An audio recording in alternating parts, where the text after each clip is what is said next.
it's like a gnarly like sleep tax almost. And it's kind of like you got to pay it in installments, like every day for 3 or 4 months.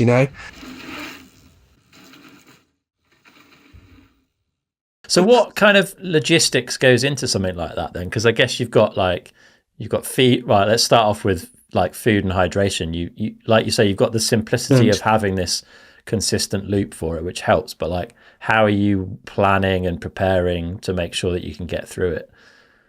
yeah, so again, I think it's very similar to my training. It's kind of just like half-assed, kind of nothing structured, and just like kind of knowing roughly what works, but um just having a big box of stuff that I like to eat, and then that's about it. That's about it.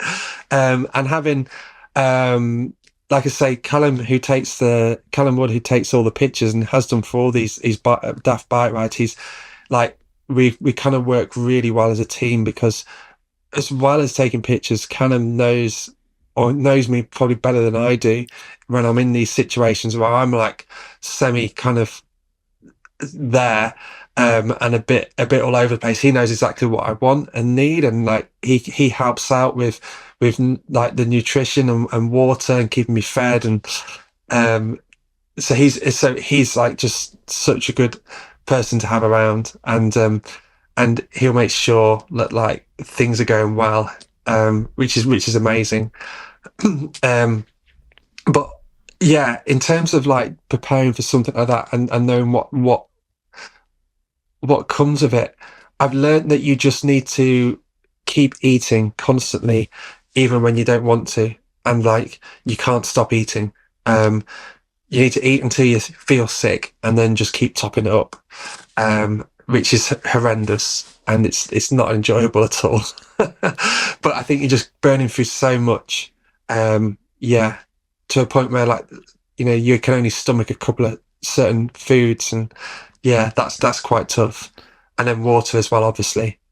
Do you use Um, any like nutrition or hydration products to help some of that, or are you on like straight normal food and plain water kind of thing? yeah, yeah, like I tried having electrolytes. So electrolytes work pretty well.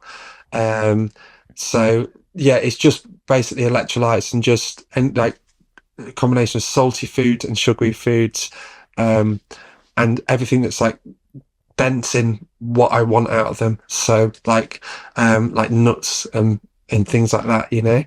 Um, so yeah, but it is all still unfortunately trial and error. And yeah, I don't really know what I should be doing in these cases, but it works for me. There's a local company called M's Power Cookies, and they do this some incredible like plant-based cranberry bar that I just absolutely love. I can't get enough of it.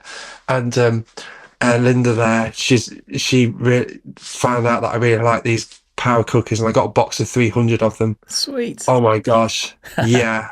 I for about 2 months I was just horrendously sick because I was eating all these cookies. But oh my god, they're good. That's So, awesome. Yeah, because you must get through. It's not like you're just doing this like these one-off events. You're putting in so much volume all the time that your food need mm, must be pretty through the roof. yeah, yeah. It is. It's like, yeah, it's almost like running in high revs for a long time. Um, but and that's the thing. Like, it takes the double Everest took me like 3 or 4 months to recover from. I was just so depleted, so depleted. I just wasn't myself for a while, and it's mentally exhausted as well. Like, that was horrendous to get over and recover from. And the gnarliest thing was the sleep deprivation. You'd assume that you just put in 2 or 3 days of sleep and then you're good to go, and that's what I naively thought it was. I'd never, because the double Everest, the first time I had to stay awake for so long, and God, it's not like that at all. It's like a gnarly like sleep tax almost, and it's kind of like you got to pay it in installments, like every day for 3 or 4 months. You can't just pay it all off in one lump sum, the sleep tax. And there's And it's interest on it. Oh, like that's it. There's so much interest on it, but for the double Everest after that, it was like 3 months. I could only sleep for about 4 hours at a time, and I'd wake up in the middle of the night, be wide awake, and yeah, really, really odd. And it's like the worst thing for you apparently is sleep, being deprived of sleep, for your health. So not big or clever, really. It's just stupid. But Did that's you it. learn anything going through that long recovery period? Do you think you would be able to do that better a second time? Does that make sense? Yeah, like so since the double Everest, I did a bigger bike ride in March this year, and the only thing I was conscious of more than my mental state or my physical ability was this being sleep deprived again, because I knew how horrendous it was, and that's the only thing I just really wasn't looking forward to, because of what it takes out of you, and it's just like mortifying for the mind. Um, so I made an attempt to rest for 15 to 20 minutes every 4 hours, Mm-hmm. like regardless, even if I didn't want to sleep, it's just to lay down, take that weight off my head and my back, and the strain off my back, and just lay down for 20 minutes.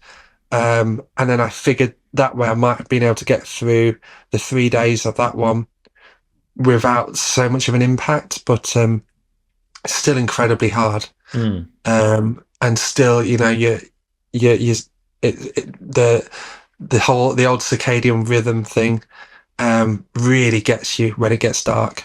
Um, yeah, but luckily, you're a town full of great people. There's always somebody there to point you in the right direction when you're swerving off the road. Mega. Yeah. So And coming back to that double Everest, then, like yeah, one of the key things, obviously, is measuring it. And I think you've got like a Wahoo head unit I've seen on your bike for that. How do you keep that thing charged? Because the battery life is pretty good, right? But you're yeah, going solid for a couple of days there. Like, have you got special yeah. tricks for that?